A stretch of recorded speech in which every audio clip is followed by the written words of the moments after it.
I love seeing the smiling faces from everybody here every time that we have a senior moment. Robbie's going to get introduced by Evelyn here in a second. But I want you to know a little bit about Robbie. You know I work for the county, work hard at it. Every time that there's a meeting, Robbie's there. Every time that I go out and visit the community, Robbie's there.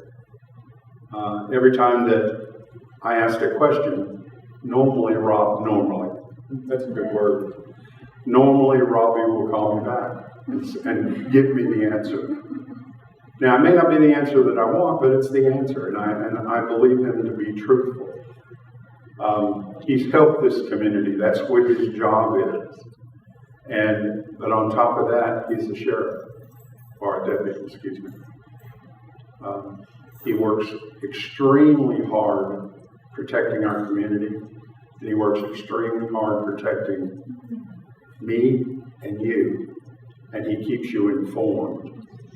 And keeping you informed is what we are all about today. So, Evelyn, your turn. Thanks, everybody. Enjoy. I'm Evelyn Harlow with Stevens City Police Department, and I had the pleasure of working with Robbie at Frontville Police Department. He's now a lieutenant with the Warren County Sheriff's Office, so I'm going to give you Robbie Seal, Lieutenant Robbie Seal.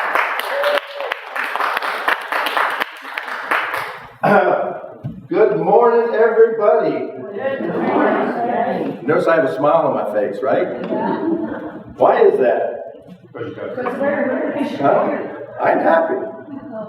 I'm extremely happy. And when I come to these events, by the way, well, thank you, Evelyn. Thank you for the lovely introduction. There are times when I strive goal-wise to be on time, so I did good this morning, because the Lord knows, with everything going on my plate, I can tend to be late at certain things. So good to be here. Smile again on my face. Everybody, I guess from day one, has said, Rob, every time I see you, you have that smile on your face. You're always smiling. And I guess that comes from just being me, who I am, the personality that I am, and just the fact that, of course, it's sort of my motto as a law enforcement officer, going on 37 years now, as far as in public service. I guess I define my outlook on what it took to be a public servant, for your community. And I said, what's the best that I can do just on an everyday basis? Even if I'm not working at the time or anything like that, I said, well, why don't you just keep that smile on your face? Because smiles bring smiles. And when you can bring a smile on someone's face for whatever's going on in their life at the time, then you've helped them at that one moment feel good about themselves. And I think that carried over to the uniform of what I've strived to do in all the years I've wore this uniform, is try to make someone feel better in their time of need, even if it was just for a short duration. And hopefully I was able to do that. I've had a lot of people tell me over the years that I made them feel good at that time. And the basis of 37 years wearing this uniform doesn't change, because I still have the passion. I came in, of course, I knew I was going to speak today, senior moments, and of course, Lord knows, there's a lot of things you can say about senior moments. I mean, you can use that terminology in how you think, or you don't think, or you forget, and that sort of thing. But my passion really, in the latter part of my career, is our senior citizens. It really is. I joke around, and I say, after all, I am a junior senior. I'll be 62. And I always get a few comments out there from someone that's a little bit older than me. He says, well, you're just a baby.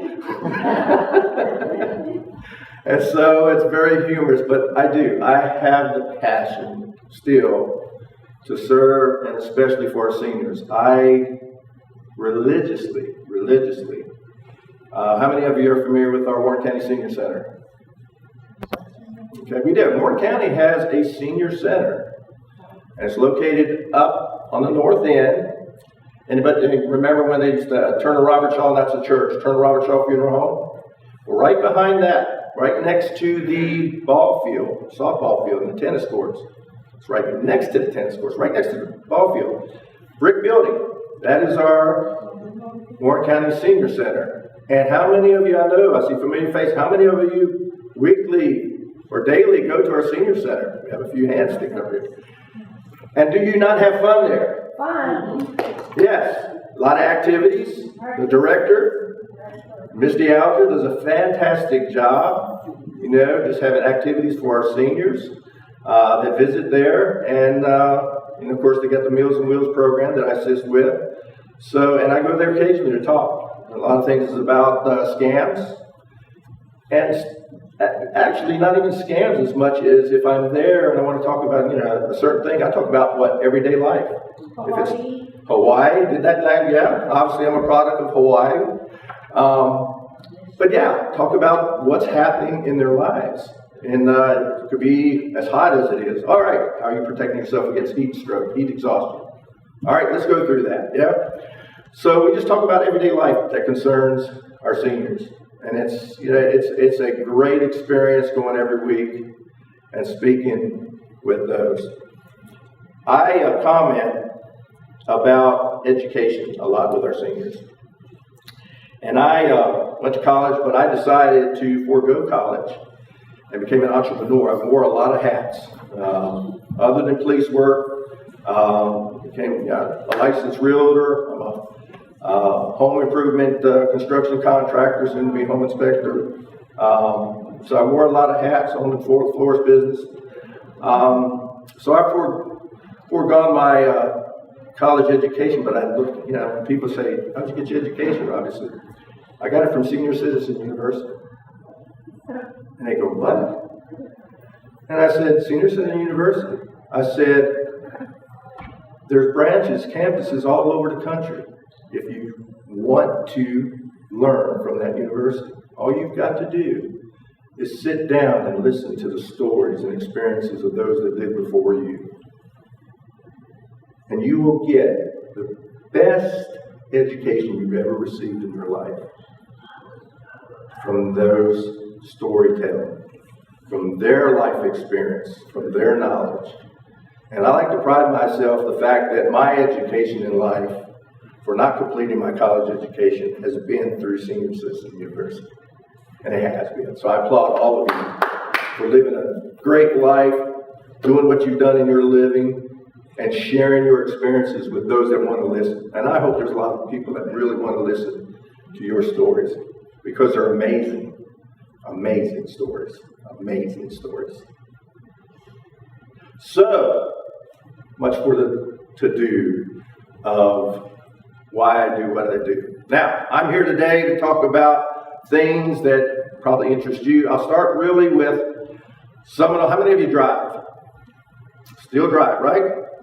How many of you are familiar with some of the changes? And this actually goes back last year. Not many traffic changes this year. I'll mention one, which is a sore subject for me. I did farm work for 20 years.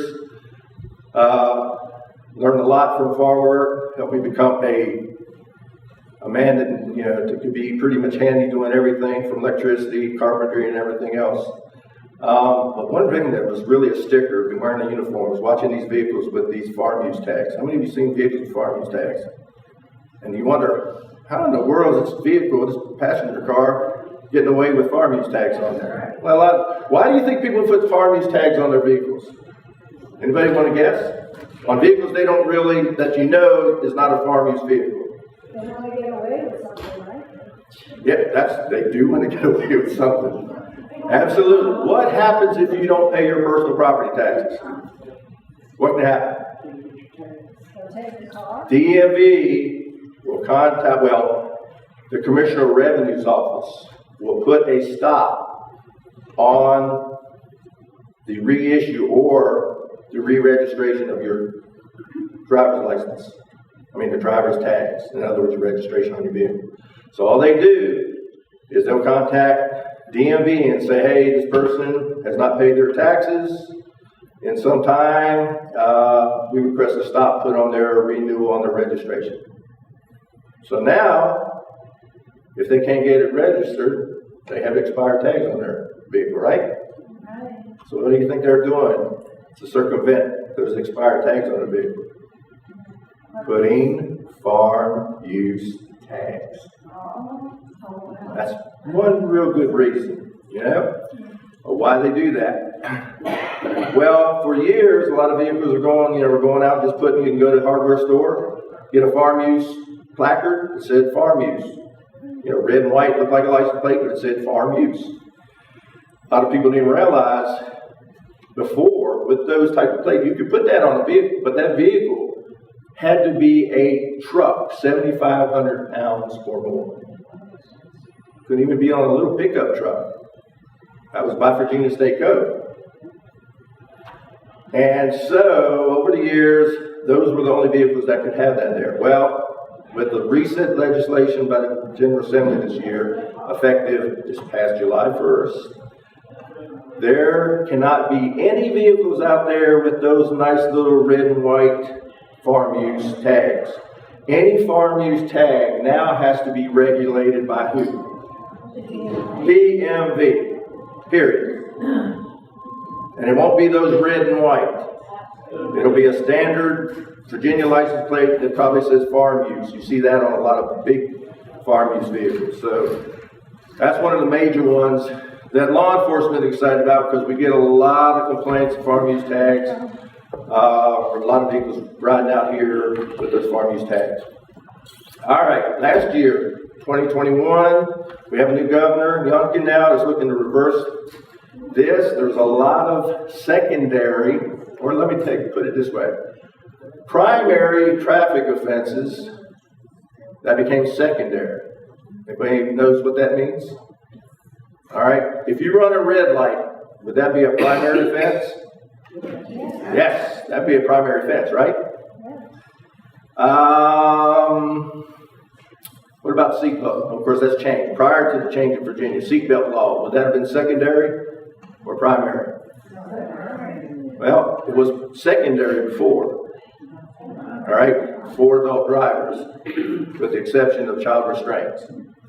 But now it's become primary, but it used to be secondary. So, let's look at some of the laws that were enacted by previous administrations. And I'll name some of them. Expired license plates, expired inspection sticker, no brake lights, headlights, defective equipment, could be exhaust, whatever.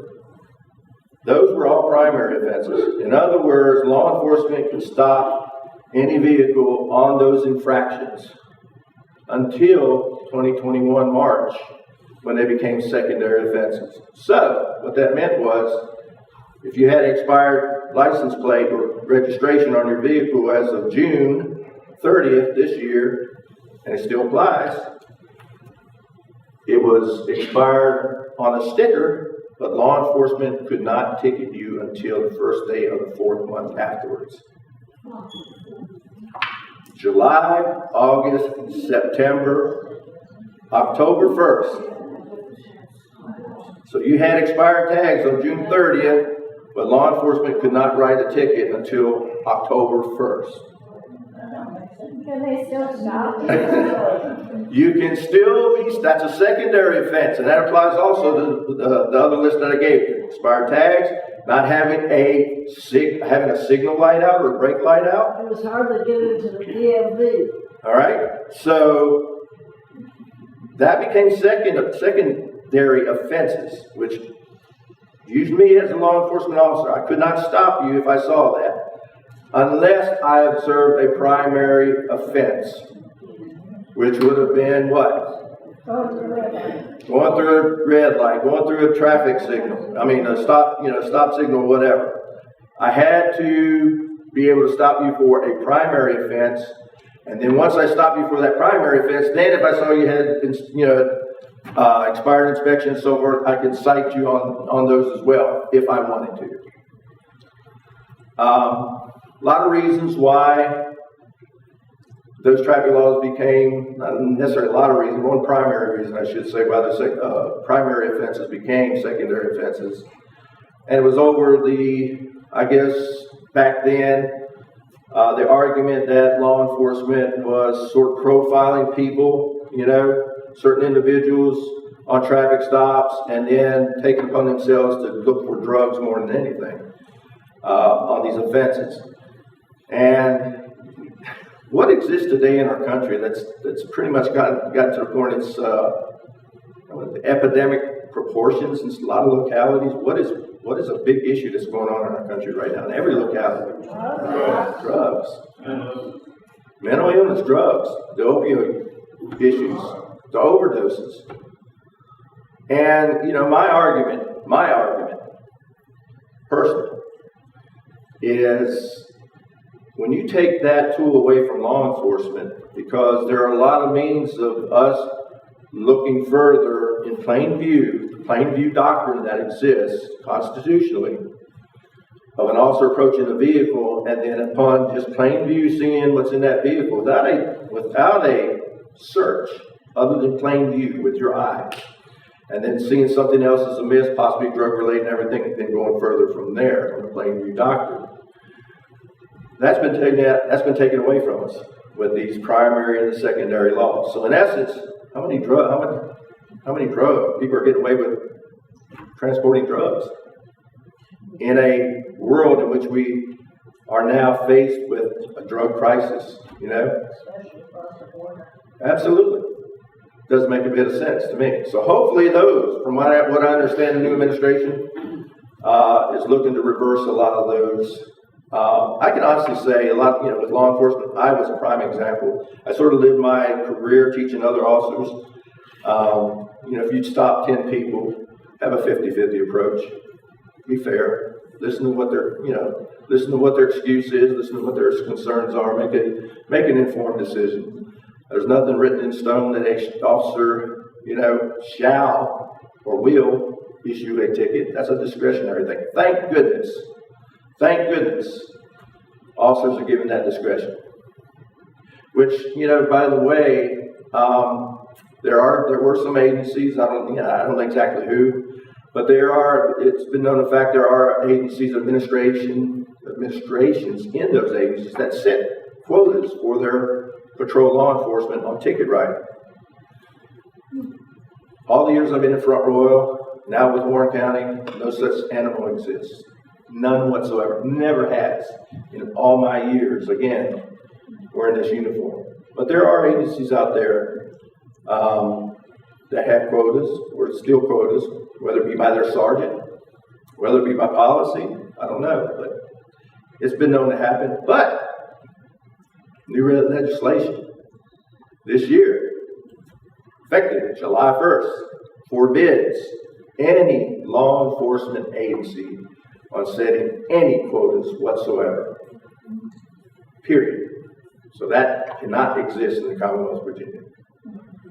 It's just a case that happened, it's happening somewhere. So some good things, but remember the primary versus secondary laws. Just kind of going over some of the highlights I had here. How many of you heard about the trend of catalytic converters being stolen? Actually happened to my son's vehicle probably about 4 months ago. Catalytic converter being stolen off his vehicle. Big thing, big business, multi-million-dollar business for those that are in the business of stealing catalytic converters and the precious metals that they're made out of and reselling them. Usually a theft like that, it would be a misdemeanor. What's worse than a misdemeanor? Yeah, well, anybody steals a catalytic converter, it's under $200 value, or regardless, it's a felony. It's a felony now. So, just to read it, the new law makes it a Class 6 felony for a person to willfully break, injure, tamper with, or remove any part or parts of any vehicle, aircraft, boat, or vessel to remove a catalytic converter or the parts thereof. So that's, What about stealing gas from your car? that's not, Years ago, we had that problem. right? They used to drain your gas. Oh, yeah. We had it happen to us at our home. Now, would that be included in the catalytic converter? No. Totally different. Totally different. Totally different. Yeah, your catalytic converter is a separate part. It's part of the exhaust system. So gas would be just like, you say, if they told or stole the taillight, assembly off your vehicle, or headlight assembly off your vehicle, or change out of your console, those would be thefts. Now, depending on the value of that, well, with gas, it could be a felony these days, right?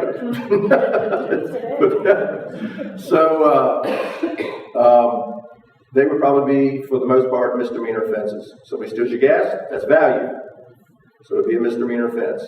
If they damage your vehicle in doing so, that would be another charge. Vandalism, destruction of property.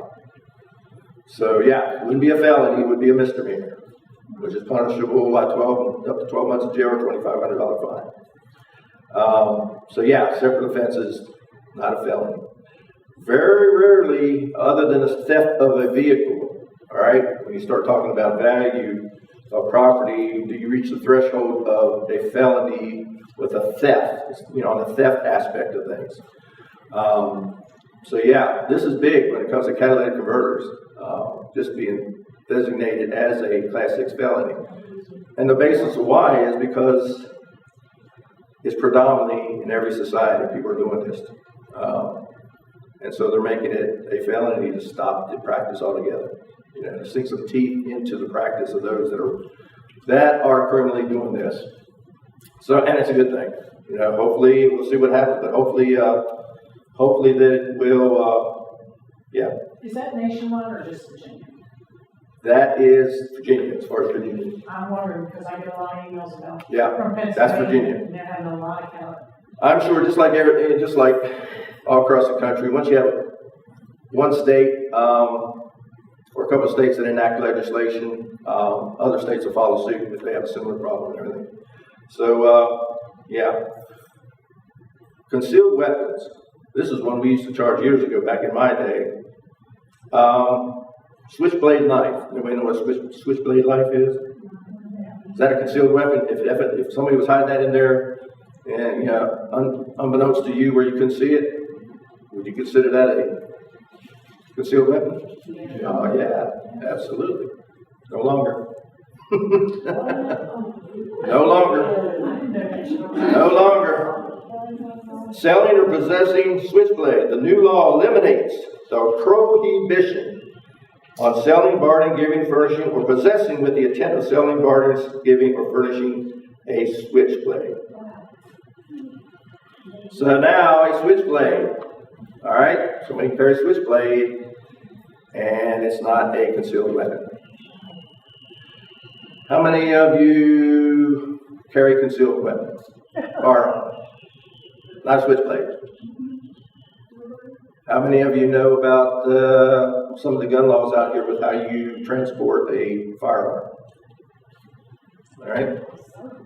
In Virginia, if you have a firearm and you're driving your vehicle, you don't have a concealed weapons permit, which gives you the right with that permit to conceal your weapon on your person. But if you don't have one and you're driving your vehicle on a public street, let's say in the Commonwealth of Virginia, we're talking Commonwealth of Virginia alone. On the highways of the Commonwealth of Virginia, and you have your weapon on the seat in plain view, on the dash or everything, is that legal? How many, raise of hands, how many think that's legal? A few hands, how many illegal? That's perfectly legal. How about if you're going hunting? That's perfectly legal, whether you're going hunting or not. Can you, do you have to put it in the trunk or? Nope, plain view. Really? Plain view. When you're going hunting? Plain view. We get this on occasion. John Wayne walking down the street. I say John Wayne in jest, right? Walking down the street. Firearm, holster to his side. Is that legal or illegal? Legal. Constitutional right. Second Amendment. Right? Now, of course, we get caught on calls like that all the time, right? Somebody, because obviously it offends a lot of people. You know, with the climate and things that exist today, a lot of shootings, a lot of tragedy, people are very sensitive, very sensitive. So when we get those type of calls, we have to respond, and we have to approach the person, check them out. If they don't like it, feel like they're being inconvenienced. The way I handle these is, and I'm pro Second Amendment, obviously, is when I come up with people like that, one thing we all as a people do not like to be is inconvenienced, correct? We don't like to be inconvenienced. And it would be very inconvenient for me carrying an open weapon down Main Street and having to deal with the cops, you know, being called on me and having to talk to them all the time. So I just, in my nice way, tell people whenever I do that, I say, hey, I understand you're pro Second Amendment. I understand you're openly carrying, but why in the world do you want your day being inconvenienced from point A to point B, whatever you're doing today, you know, carrying that thing in open when you know someone out there is going to call us every time to check you out? I said, yes, you are perfectly fine, but be a little smart depending on how you want your day to go, you know? And if you really want to carry and not be inconvenienced by people that are sensitive out there and have to call the police, get you a concealed weapons permit, and you can carry it. You know? What about the kids with the rifles in the windows?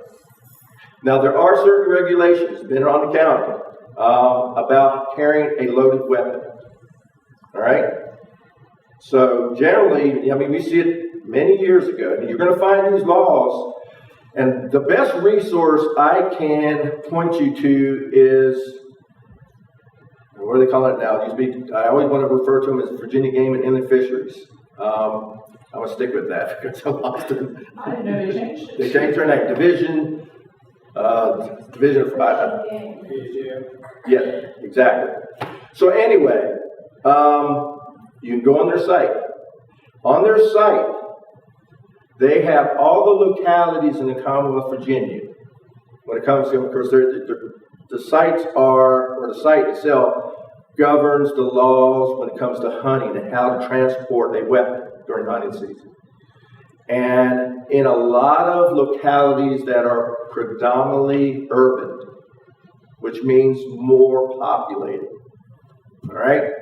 Fairfax, Loudoun County, especially those Virginia Beach, Richmond, there are certain regulations on how people transport their firearms or their hunting equipment. They can have a rifle up there in the rack, in their pickup truck, but it can't be loaded. They can't transport it loaded.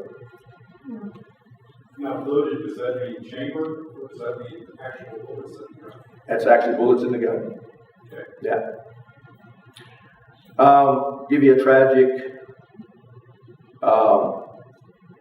and it's not a bad regulation. I'll give you a tragic situation many years ago, and you probably remember this. We had a state trooper that was killed. Is there any law against transporting guns across state boundaries? Now, that's a very good question. Remember I said not just talking about what state here? Virginia. Every state has their own laws with respect to concealed weapons, how to transport your weapons. So my daughter lives in Atlanta, Georgia. So when I have to go traveling in Atlanta, Georgia, if I'm carrying concealed with every other state, or say even a concealed weapons permit, would there be states that do not honor my concealed weapons permit? Absolutely. Absolutely. Just because I carry a concealed weapon in Virginia does not mean it's reciprocal to any other state, which means they don't necessarily recognize Virginia's law with the right to carry. So when you travel, and you know what state you're traveling through, make sure you know what those laws are when you start traveling through those states. I saw recently the majority of guns were transported across state. The majority of accidents homicides or anything, pass the guns or the transport or the other thing. Yeah, I mean, you know, just the transportation, excuse me, of weapons, period. Doesn't matter, I mean, weapons, period. Firearms, period. All right, all applies. That all applies. You know, interstate, you got to know what the laws are. When we start talking about concealed weapon, if you don't have a concealed weapons permit in Virginia, where should that weapon, if you're not going to put it in plain view, and really plain view, think about that. A lot of you didn't raise your hand thinking that was legal. But when you start looking at plain view, if I'm walking up to a vehicle, what's more alarming to me? A concealed weapon in the vehicle that I didn't see, or a weapon that I plainly see? What's more alarming to me? One I don't see. One I don't see. If I have someone putting their weapon in plain view in their vehicle, what does that tell me about that person? They're trying to be honest. Honest. They're being honest. And they're a law-abiding citizen. Because they want me to know they have a weapon. Chances are they're going to say there's two things. Yes, Paul? Okay. One more thing about the chambered and not chambered. Right. If I've got a concealed weapon, or if I've got a weapon on my dashboard, and it's in plain view, that weapon should not be loaded, correct? It should not be. It should not. Technically, it's okay for you. You know, depending on the jurisdictions you're going to. But I would make it even more safe, you know, to have it unloaded. I don't transport, going back to the tragedy of a state trooper many years ago, Trooper Mannion. Yes.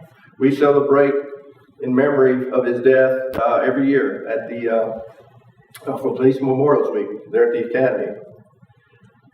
This trooper was on a traffic stop, ended up arresting somebody, I don't know if it was for DUI or something like that. Pickup truck was loaded on a rowback. Rowback was getting ready to haul the vehicle away. Trooper Mannion and another trooper were out there, beside their vehicles. And unbeknownst to him, there was a rifle in the back seat of this pickup truck on the floorboard. And it was loaded. And when this rowback started leaving with the pickup truck, the rifle trigger bouncing around got hung up on something that discharged it. Bullet exited the vehicle, shot Trooper Mannion, killed him. He was just standing outside, dealing with the person he arrested, talking with the other trooper when that happened. Through the door of the vehicle. Weapon was in the vehicle, high-powered rifle. All right? Right through the cab of the vehicle into the trooper. So you can see why some of these laws exist. Regulations.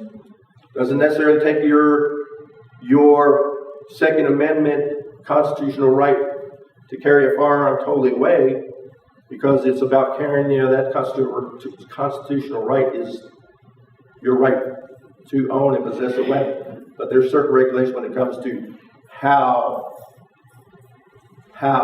you transport that weapon with the ammunition that goes in that weapon. So some of the basis of why, and I share that with you as an example of why some of these laws exist out there.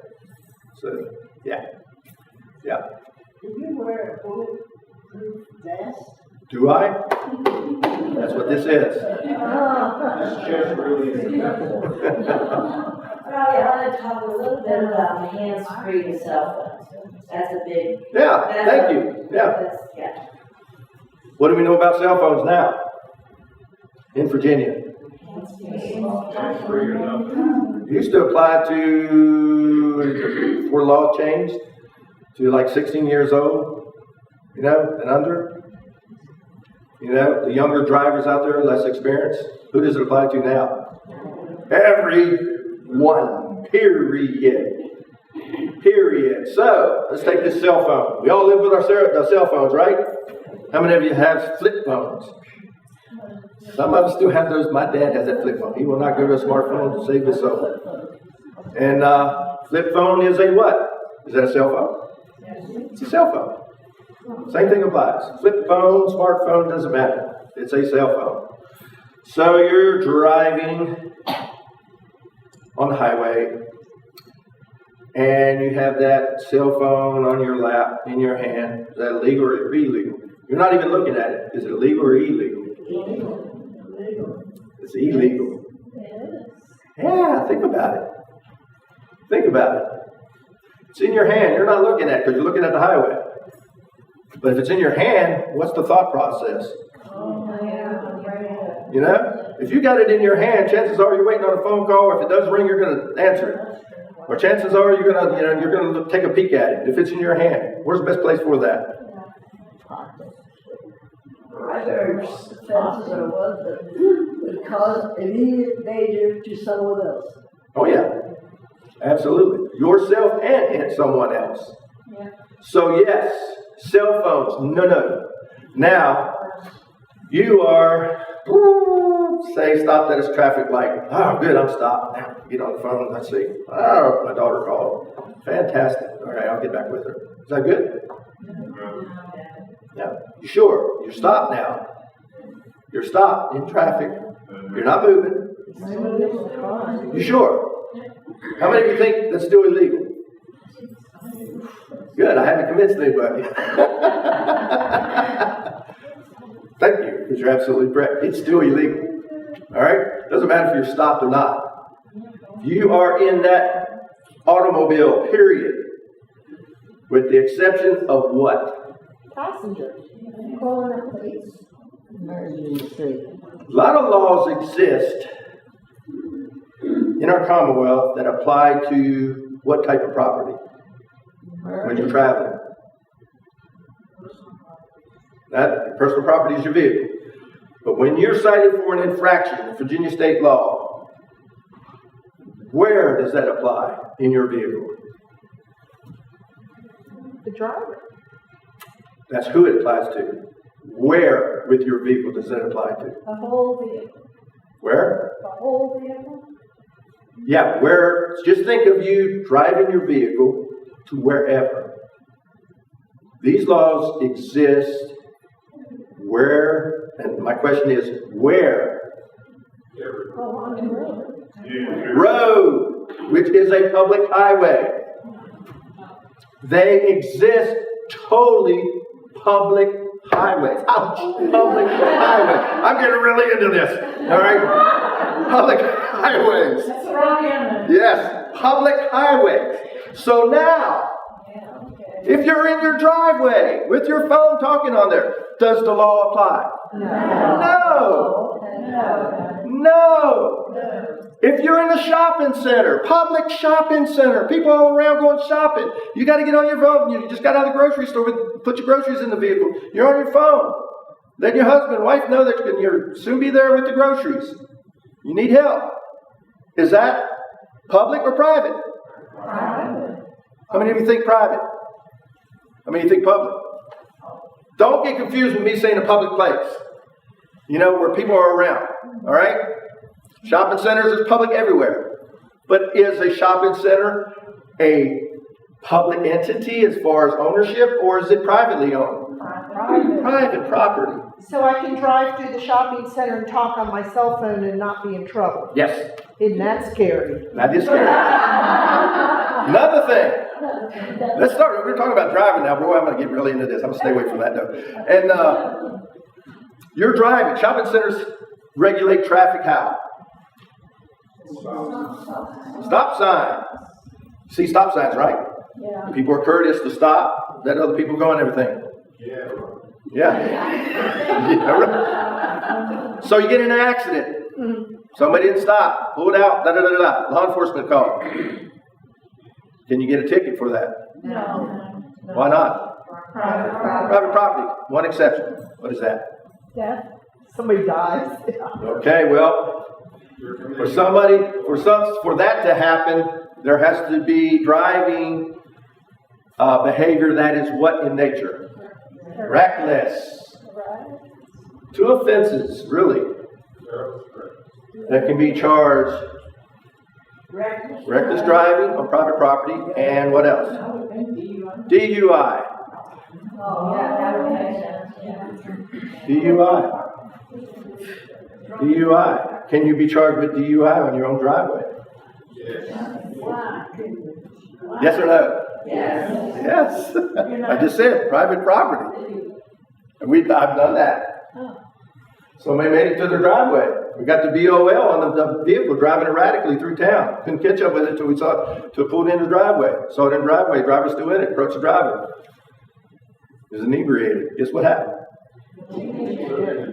Took him to jail, got arrested. Yeah. In Virginia, can you get a DUI on a bicycle? Not on a bicycle. Good question. In Ohio, you can, so. See, there we go again. Thank you, because that kind of educates us on the different laws that exist. Virginia, you can only, this is going to be good, because I got some, this is going to be good. Get charged with a DUI if you operate a what vehicle? Motor vehicle. So leave the e-bike home. If you're riding your lawnmower,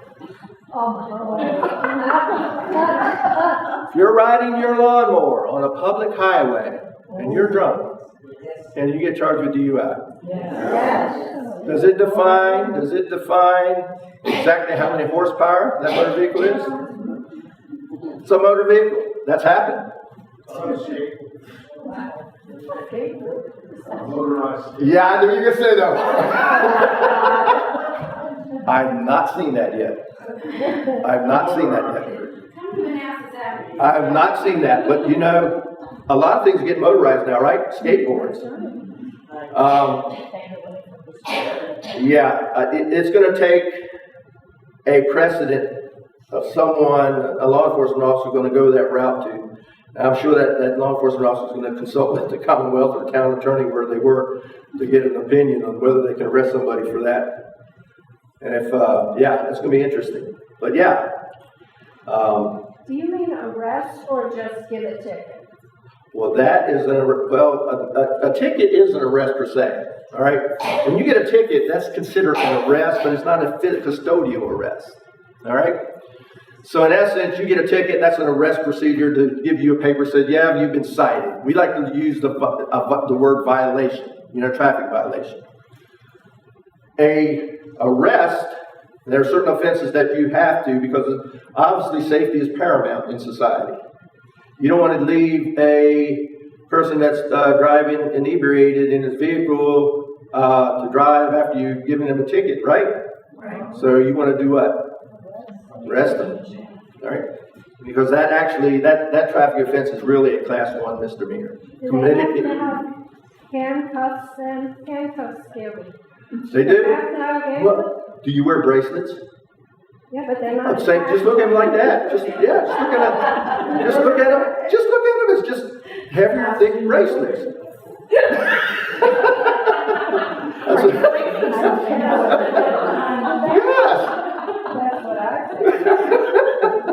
I don't think you ever have to worry about that. No, I'm not worried. I'm worried about friends. But yes, policy in every law enforcement agency is paramount to how officers really look at conducting an arrest. If you've got someone, generally, thank goodness we don't arrest a lot of senior citizens. But if we do, obviously, because just of the makeup of a senior, chances are those bracelets, those handcuffs, will go in front. And it's in back of you, like all of our shoulders. Well, that's what I'm saying. They would go in front. They wouldn't go in back because, that would be pretty tough. And so we sort of look at a case by case basis on the people we deal with. All right, so let's change the subject from traffic. All right, let's talk about something that concerns all of us. Identity theft. And Walt actually, he just left, but he sort of wanted me to touch on identity theft when it comes to, me speaking today. How many of you, I'm not going to ask you to raise hands that you've been a victim of identity theft. I have, believe it or not. How many of you have been solicited? Everybody's hand should be up on this one, just about. What are some of the ways people try to get your identity? What's your social security number? Social security number. And how do they go about doing that? Any ideas, any experiences out there? Pretending to be law enforcement and calling. Well, they hack into the sites too. Yeah. How many of you got bank accounts? Bank. Checking, savings account at a bank? Okay. Yes, Mrs. Smith. Yeah, this is Robbie from First Bank. I'll just name a bank. Not saying it's First Bank, oh, it's a problem. That's my bank. I want to clarify that right off the bat. That's just my bank. And I said, yeah, we received some unusual activity on your account. It seems like somebody looks like they're, and I haven't checked my account online or anything like that.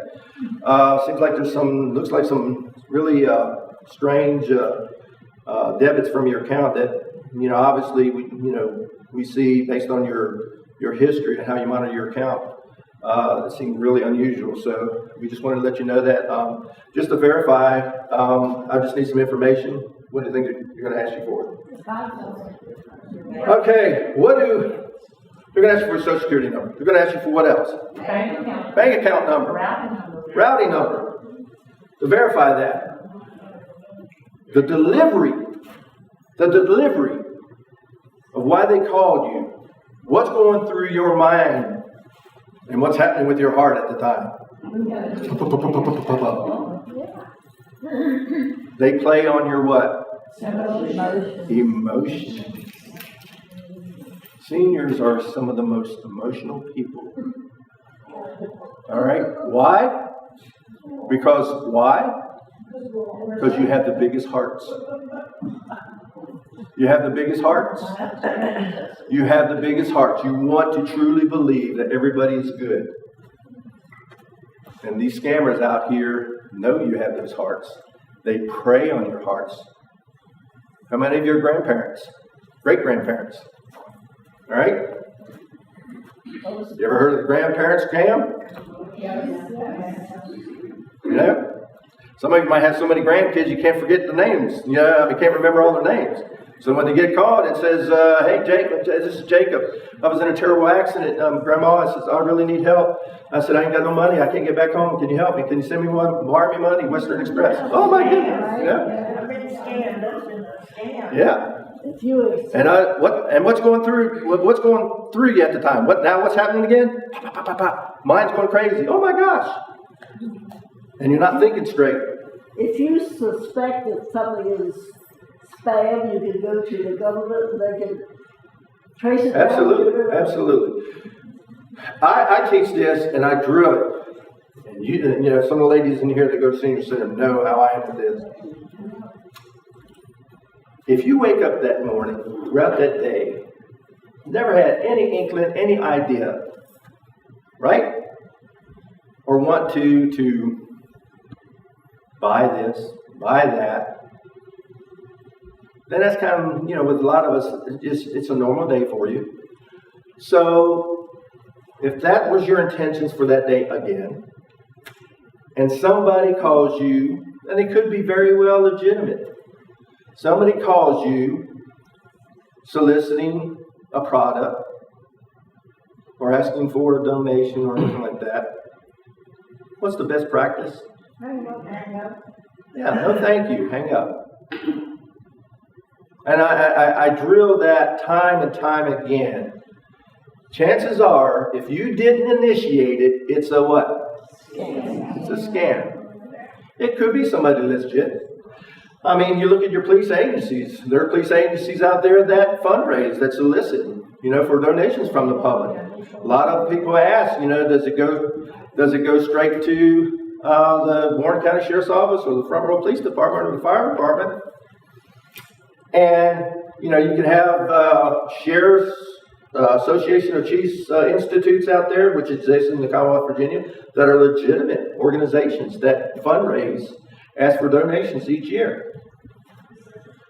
I always say, yeah, they're good organizations, but if you really want to give to your local law enforcement or firefighter, you know, fire department, how do you do that?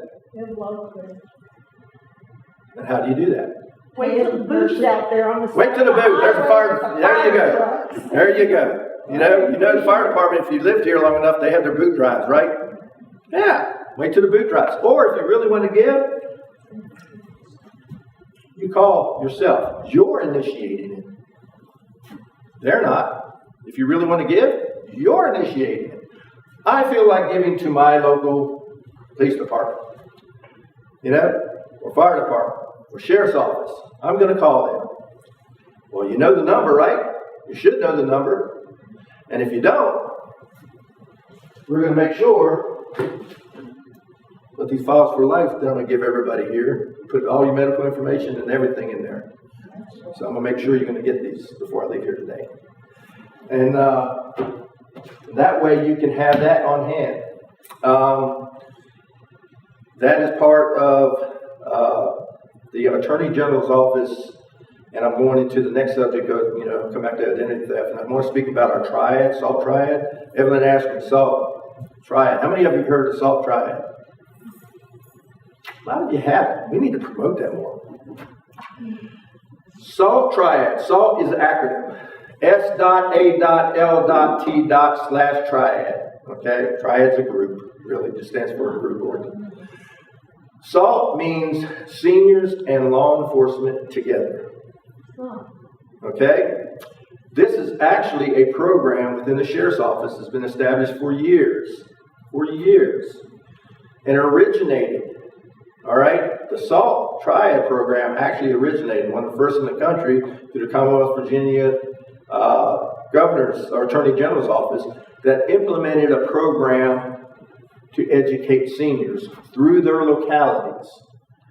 So in essence, back in 1983, the concept of establishing SALT Triad existed in the Attorney General's office, and the first triad, 1995, was actually executed by agreement between the Attorney General's office, the law enforcement agencies in that locality, and AARP, which were big, obviously, organization for senior citizens. And that was established back in 1995 in the Chesapeake area. Since then, chapters are formed throughout the Commonwealth of Virginia when it comes to having their own councils of SALT Triad. And really, SALT Triad is nothing more than a chapter, and here in Warren County, we have ours run again through the Sheriff's Office. I am the chairman of our SALT Triad, and the council is made up of people in the community, all walks of life, school teachers, people from home care organizations or businesses, Department of Social Services, what have you. So we have like 15 members that form our SALT Council. We meet once a month, and we talk about things we can do to educate our seniors to make the quality of life better for them. Much like I'm here today talking to you about identity theft, some of the laws that exist and whatnot, things to do, things not to do, what you should be, concerned with, aware of, and that sort of thing. These are things that we want to provide for our seniors to educate them and keep them informed. And that way they can live their lives, with a better quality of life of knowing the answers to a lot of the questions they may have. So in essence, SALT Triad, what we used to do, a lot of triads, and of course Winchester has their triad, Shenandoah County has their triad, Page County has their triad. I'm just speaking, tri-county area around us. We work together as far as within our own council to put on activities. Usually we have what we call, COVID put a knock into it the last 2 years. But we have what we call a conference every year. And we usually had it at the Elks or the Front Row Moose Lodge. And it was a big conference. We had September, I think back in 2019 before COVID hit, it was at the Moose. And we advertised it, we put it out there. And just to let our seniors know, we're having this event free of charge, catered meal, free of charge, a lot of activities, a lot of games, a lot of speakers from all walks of life that concern citizens, whether it's a lawyer speaking about estate planning or I guess wills or what have you, whether it's about Department of Social Services when it comes to adult protective services, the services they provide to adults. All walks of life, home care facilities. We had people, even our Attorney General's office, staff were there speaking about what their services were. Warren County, I was there, members of the Warren County Sheriff's Office was there speaking about scams. So we had people, a lot of speakers there educating our seniors and actually also providing them with a good day, a good time with good food and a lot of activities and door prizes. COVID put a stop to that last 2 years. I'm actually excited to say, going back to when Triad was formed in Warren County, we did not have a formal signing agreement with the Attorney General's office, which was sort of a formality of being a chapter, if you will, of the Commonwealth with the Attorney General's office. The one document I found was a document back in 1995. Everyone's going to know the names on this one. Between Lynn Armourtrout, former Sheriff Lynn Armourtrout, former Chief Larry Daniel, and except for the former Sheriff Armourtrout, the late Larry Daniel, Chief Daniel, the late George Cleveland, who was a longtime deputy with the Warren County Sheriff's Office. And this letter drafted up a triad agreement between these three gentlemen, between these two, the sheriff and Chief Daniel. And there was another person, I can't remember who that was. But there was no OAG, Attorney General's office, with this document. So there was never any formal signing ceremony. Well, I'm happy to say, and I want to see as many, I put this out because I would love to see as many seniors there. This is pretty much going to be a big highlight. On September 1st at the Warren County Government Center, we are going to have finally a formal signing ceremony. It's going to be his first opportunity to do such a thing. But we're going to have Attorney General Jason Miyares there, who's going to sign the document. And he's going to be the keynote speaker as well.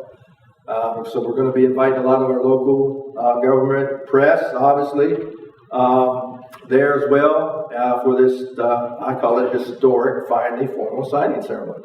So I'm promoting this today for those seniors. Going to get with Misty with the Senior Center. Hopefully we can get the bus going so we can pick up as many seniors as we can. So I want them there so they can hear our Attorney General, our new Attorney General. All right? And his vision, his idea, what his office does and is doing for our seniors. All right?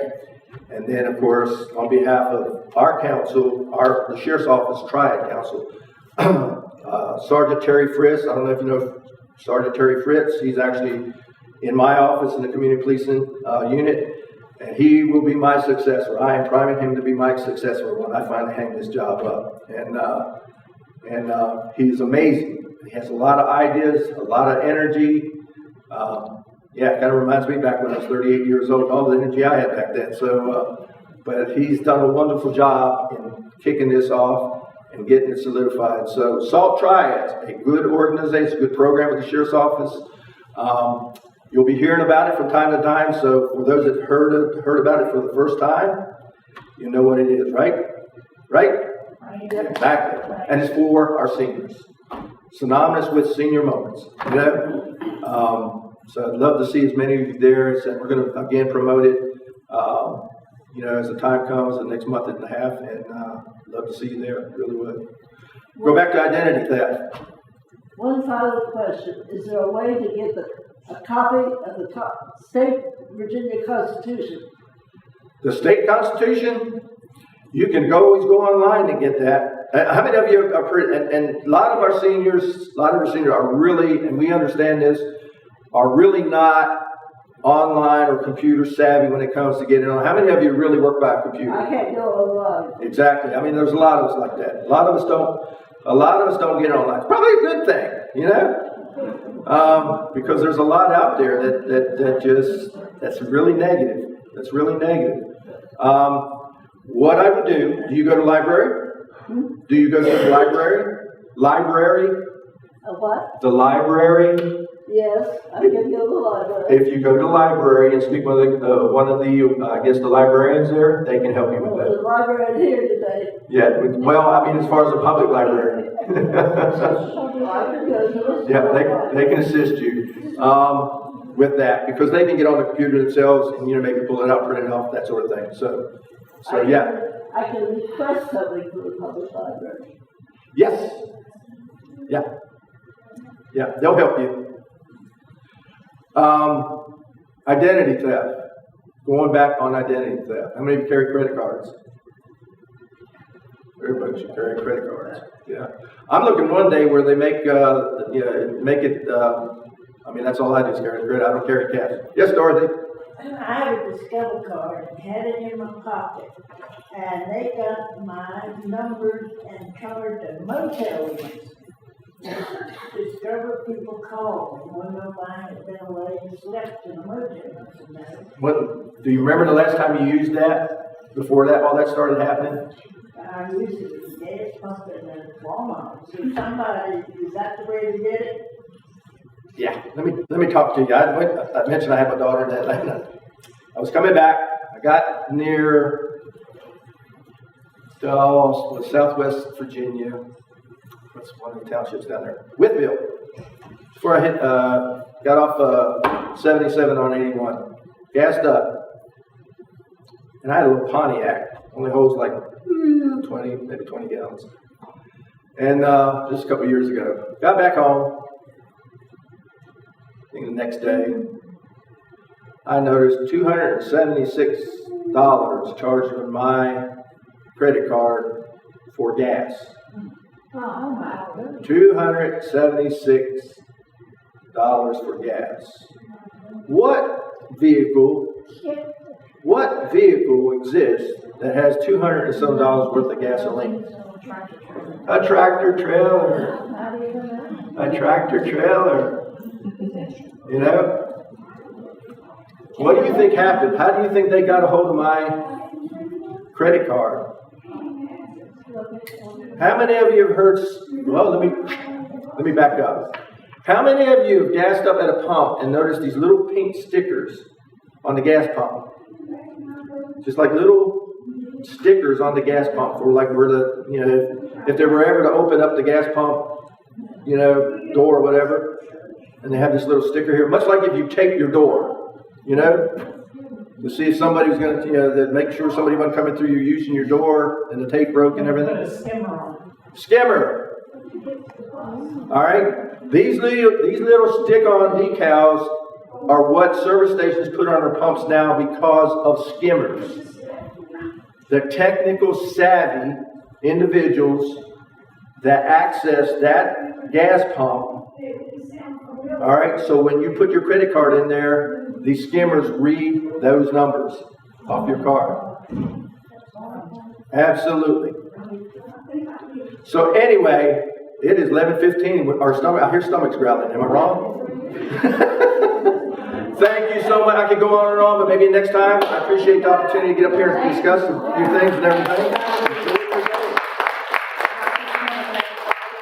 Coming to my church, Senior Moments, to speak with you all, and thank you very much. I have brochures for anybody that would like some. I'll put them up here wherever you want to put them. Files for Life. And all you need to do, there are already inserts in there. You just fill it out, put it on your refrigerator. In the event something, you have mishap at home and everything, fire and rescue comes in. They have all the information you need on here. What you're allergic to, medication-wise, everything else. They'll know exactly, and they can speed up the whole process of getting the help that you need. Thank you. All for you. You're welcome.